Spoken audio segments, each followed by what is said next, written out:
고통과 불행과 죽음 이런 문제에 대해서는 참 중요한데 저는 사람들마다 생각이 다르다고 생각해요. 그리고 종교나 민족에 따라서도 다 다릅니다. 돌아가신 김수환 추기경은 내 탓이요, 내 탓이요 하란다고 해서 사람들이 굉장히 환호했습니다. 참 역시 이런데 보고만 해서 그런 것들도 저는 판단해야 된다고 생각해요. 그렇다고 해서 김수환 추기경을 깎아내리고 싶은 생각은 없고, 여러분들에게 강조하고 싶은 것은 누가 큰 어른이 말했다고 해서 그게 진리가 아니고요. 진리는 성경만이 진리입니다. 복음을 알고 보면은 그 모든 것들이 제대로 된 판단이 보여요. 사람들은 어려운 문제가 생기고 힘든 일이 생기면 세 종류가 있지요. 하나는 자기 탓하는 사람, 하나는 남 탓하는 사람, 하나는 세상 탓하는 사람. 다 그러면서도 그 세 부류 중에 대부분의 사람들이 하나님 탓하는 사람들이 있어요. 지금 이병철 씨가 그러잖아요. 하나님 탓하잖아요. 왜 사랑한다면서 이래. 전혀 가치 없고 무가치하고 의미 없는 일입니다. 교회 다니는 사람들 중에서도 그래요. 잘 다니다가 어려운 일이 생기면은 하나님이 내가 뭐 잘못했는데 이래가지고 실족하게 됐지. 그런 자들을 위해서 야고보서에서는 그런 이야기 하지 않았습니까? 우리가 시험을 당할 때 하나님께서 우리에게 시험한다 하지 마라 이런다고요. 오늘 에레미야 애가도 마찬가지지요. 자기가 하나님 되는 거지. 중요한 것은 복음을 알게 되면은 우리가 독일이나 일본이 인류의 엄청난 잘못을 저지른 것이 2차 세계대전이잖아요. 그런데 그 이후에 두 민족이 그것에 대한 책임이 굉장히 달라요. 일본은 잘못했다 안 하잖아요. 그리고 일본은 지금도 자기네들이 패전했다 생각 안 해요. 참 그런 것들이 미국이 또 일본을 잘 몰라서 일어난 일들이다 이러는데 독일은 그렇지 않잖아요. 철저히 회개하잖아요. 심지어 아우슈비츠 가서 수상이 무릎을 꿇고 비 오는 날 사죄도 하고 또 그러잖아요. 유대인들 피해자가 만족할 때까지 사죄하겠다고. 너무나 다른 차이를 왜 그런가 하는 것을 복음적 관점에서 봐야 됩니다. 우리는 독일을 따르자. 독일은 참 좋다. 이런 게 아니지요. 그 이후에 독일은 여러분들에게도 한번 말씀드렸지만은 리비아 난민들이 유럽으로 쏟아져 들어올 때 모든 유럽이 장벽을 쳤잖아요. 영국 같은 경우는 시트 같은 경우도 그런 문제 때문에 발생했잖아요. 그런데 독일은 몇천 명 받아들기로 결의했는데도 국민들이 무슨 소리 하느냐고 그래가지고 100만 명이 넘는 난민을 받아들였거든요. 그런 것들이 어떻게 보면은 우선의 손해인 것 같아도 모르겠습니다만 독일의 출생률이 얼마나 되는가 경제적인 측면에서도 보면은 굉장한 그 사람들이 노동력이 독일의 경제에 이익도 되지 않았겠어요. 그런 것보다는 독일과 일본의 차이를 우리가 아는 것은 독일은 사실은 신성 로마 제국 프로이센 기독교 국가지죠. 일본은 만신 국가입니다. 아마 여러분들이 일본에 가보면은 마을마다 신사가 있는 것을 보게 될 거예요. 또 일본에는 뭐 모든 사람을 또 신으로 섬겨요. 뭐 이순신이나 누구나 다 우상 숭배의 대표적인 나라인데 바로 기독교가 독일과 같은 자세이지요. 그래서 제가 여러분들에게 로마서 8장을 말하면서 그러잖아요. 우리가 얼마나 많이 쓰는 말입니까? 합력하여 선을 이룬다라는 것을 지금은 어렵지만은 하나님께서 나에게 이것이 좋은 일이 되게 할 거야. 세옹지 마. 생각하면 안 된다고. 그건 굉장히 이기적인 관점에서 성경을 해석한 거거든요. 본인에게는 좌절과 절망을 이길 약간의 힘을 얻지만은 그래 안 됐을 때 또 실족되는 거고 그게 그렇게 약간의 유익이지.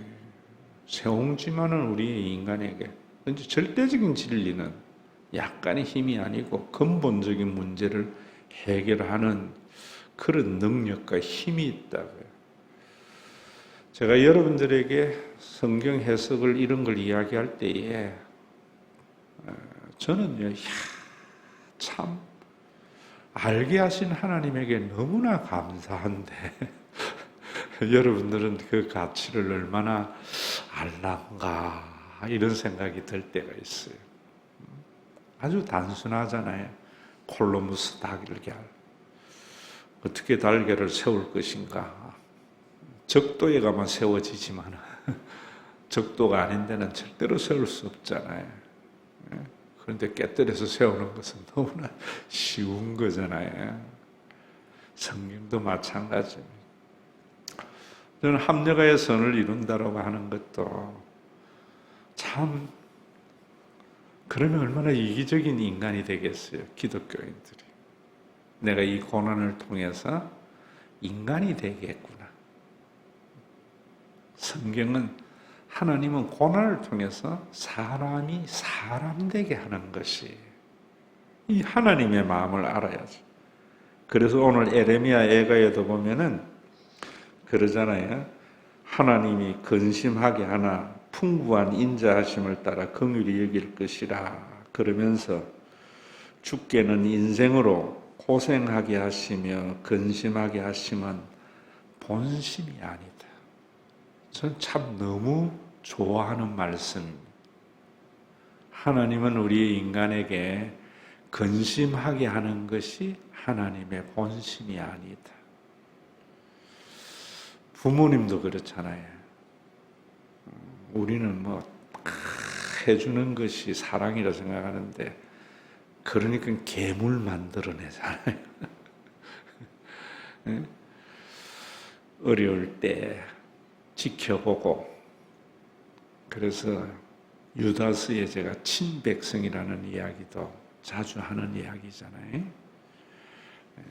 부모님의 본심은 자녀가 고통받는 게 본심이 아니잖아요. 왜? 사람 되라고. 사람 된다는 것은 저는요, 그래 생각해요.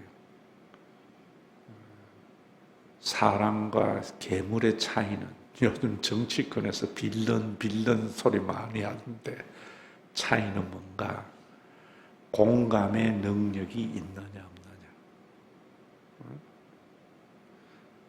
공감의 능력이 있어야 돼요. 근데 사람은 경험 안 해보면 공감 못 한다고요.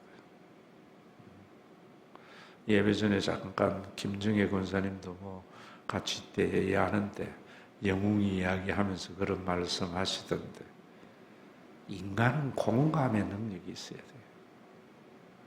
참 전부 공감하지 못하기 때문에 나타나는데, 죄인이라는 것은요, 그 공감을 지 혈연에게만 하는 게 죄인입니다. 타인에게도 같은 공감을 하게 하는 것이 성령의 능력이지요. 그래서 고통 속에서 독일은 유대인의 공감을 하지만 일본은 성령이 없는 거니까, 사무라이 정신이 있으니까 자기 탓 안 한다. 일본은, 여러분, 사무라이는 뭡니까? 자기가 잘못하면 자결해야 돼요. 용서가 없잖아요. 우리가 일본 영화 보면 다 그러잖아요. 그러니까 잘못했다는 순간 천황도 자결해야 되고 모두 다 자결해야 된다. 그러니까 부정해버린다. 남 탓하고. 자기 탓할 때에도 두 가지를 생각해요. 자기 탓하면서 고난이 자기에게 사람되게 하는 방향으로도 가는가 하면은, 성령이 역사하지 아니하면은 나는 안 돼. 자기 비관, 공황장애, 이런 걸로 바뀐다. 똑같은 문제도 저는 그래 봐요. 성령과 사탄은요, 0.000일이 달라요. 내 탓이라고 할 때에도 사탄의 내 탓은 어떻게 되는가 하면은 자기 비하로 나타나요. 성령의 역사하시면 내 탓이 뭐로 바뀌는가 하면은 공감하는 사람으로 바뀐다고요. 똑같은 내 탓인데. 그래서 오늘도 여러분들이 이걸 보면서 두 가지 좀 생각했으면 싶어요. 하나는 참 교회 와서 우리가 생각하지 못하는 것을 좀 생각할 수 있는, 하나님 앞에서 우리 자신을 보면서 걸어서 신앙의 연조가 더해갈수록 내 삶 속에 하나님의 모습이 나타나더라. 저는 여러분들에게도 한번 말씀드렸잖아요. 복음을 알고 난 뒤에 내가 목사가 돼야 안 돼야 되나, 이게 참 많이 나를 괴롭혔어요. 그래서 동산기도원에서 있었던 일도 여러분들에게 말씀드리고 하는데, 마태복음 9장 36절 이하, 목자 잃은 양을 보면서 민망히 여겼다. 저는 하나님은 공감하는 능력이 있다고 봐요. 부모와 자식의 차이는 공감의 차이거든요. 공감하지 못하던 자식이 자기가 자식 되고 난 뒤니까 그때부터 엄마의 마음을 알게 되었다. 엄마의 마음이 뭡니까? 공감의 마음이지. 이런 것들을 전부 교리화시켜가지고요, 정말 우리의 삶에 구체적으로 하나님의 구원이 나타나지 못하게 하는 것도 사단의 역사다, 이래 봅니다.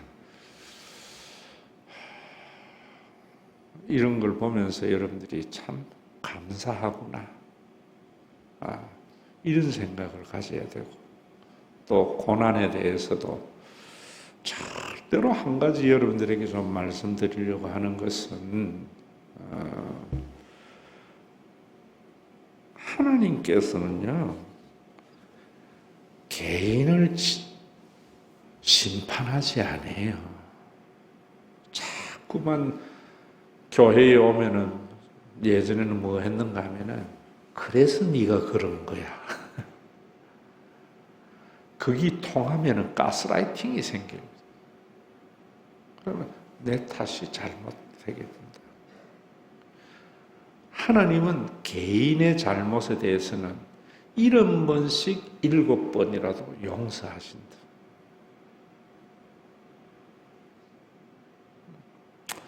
부모가 자식에게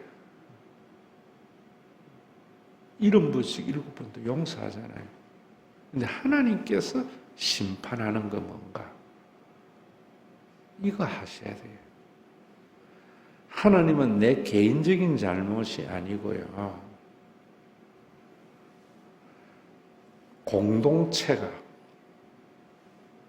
공의롭지 못할 때, 이번 주일날도 이 부분에 대해서 제가 설교할 때 그때 하나님은 진노하세요. 이거 아셔야 돼요. 그것도 하나님께서는 심판의 온도가 찰 때까지 기다리세요. 세상이 왜 이래 이럴 때에는 아직까지 하나님의 진노의 시계가 되지 않았다. 그런 가운데에서도 나는 세상의 풍조를 따르지 아니하고 주님 걸어가신 길을 걸어가야 되겠다. 이게 의인의 자세이지요. 의인의 자세. 이 부분 진짜 저는 우리 한국의 목사님들의 설교를 들어보면은 이단은 말할 것도 없고요. 그래서 제가 이번 주에는 요 옆에 동백의 하나님의 교회 안상홍 아주 본부 있잖아요.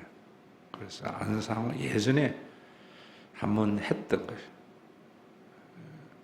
다니엘서의 안상홍의 해석이 얼마나 잘못됐는가 하는 것을 책자로 지금 다 해놨어요.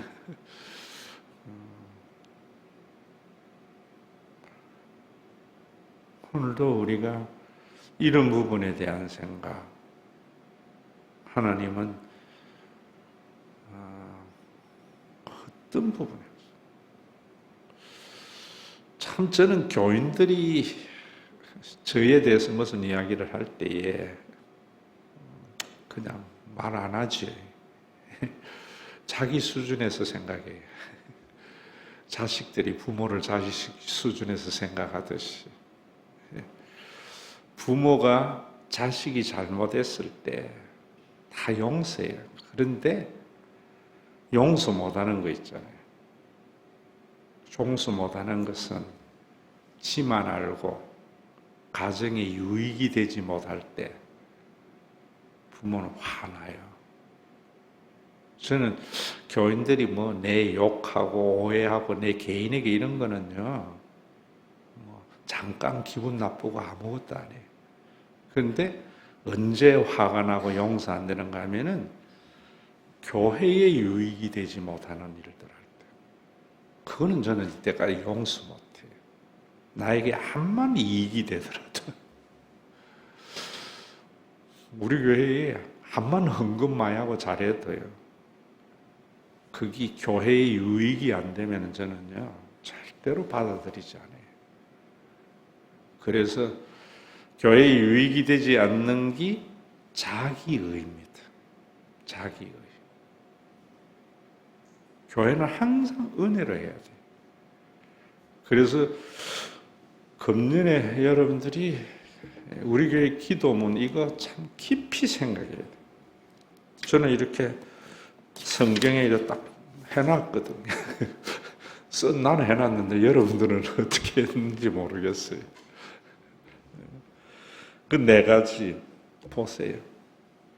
항상 공동체를 위해서 신과 회복 있는 교회가 자녀에게는 하고 싶은 것, 연세 드신 분들은 걱정되지 않고 젊은 사람은 보람. 이게 좋은 공동체거든요. 이 공동체에 해가 될 때에는 용서하면 안 되죠. 내 욕하고 내 돈 띠먹고 다 용서해요. 그런데 4번째가 너무너무 중요해요. 4번째가 뭐냐면 신과 회복 있는 교회의 비전에 자기 의가 아니라 아무런 가치가 없는 자에게 어떠한 대가도 바라지 않고 자신의 모든 것을 내어주신 하나님의 은혜로 말미암아 감당하게 하소서. 은혜로 해야지. 교회는 제가 분노하는 시점이 그거예요. 성경에도 마찬가지. 목사님, 내가 이 교회 어떻게 했는데 분노해요. 그런 사람이 있으면 안 됩니다. 했지만 제가 한 게 뭡니까? 하나님의 은혜이지. 우리나라 나라가 공의로운 나라가 되지 못하는 게 자기 의로 하는 사람들을 인정해 주기 때문입니다. 교회가 그런 부분에 빛이 돼야 돼요. 그래서 아마 여러분들이 생각할 때에 목사님 저런 분들 우리 교회에 흥분도 많이 잡아야 되는데 왜 놔둡니까? 딱 이유는 한 가지. 자기 의로 하는 사람들. 내가 했지만 내가 아니고 하나님의 은혜입니다. 그거 없으면 교회 아닙니다. 하나님의 진노는 여러분들이 주일 빠지고 11조 안 하고 이래가지고 진노 아니에요. 하나님의 진노는 자기 의로 인하여 공동체를 망가뜨릴 때 항상 우리가 전 싸움이 그 싸움입니다. 내가 했나? 하나님이 나를 사용해 주신 것에 대한 감사. 조금 긴장 안 하면요, 그 싹 트여 내 속에. 내가 어떻게 했는데 교인들이 이럴 수 있어. 하나님이 이럴 수 있어. 내 전생애를 내놨는데 뭐 이런 생각이 스물스물 싹 그럴 때마다 십자가 앞에서 내 자신을 보는 것이요.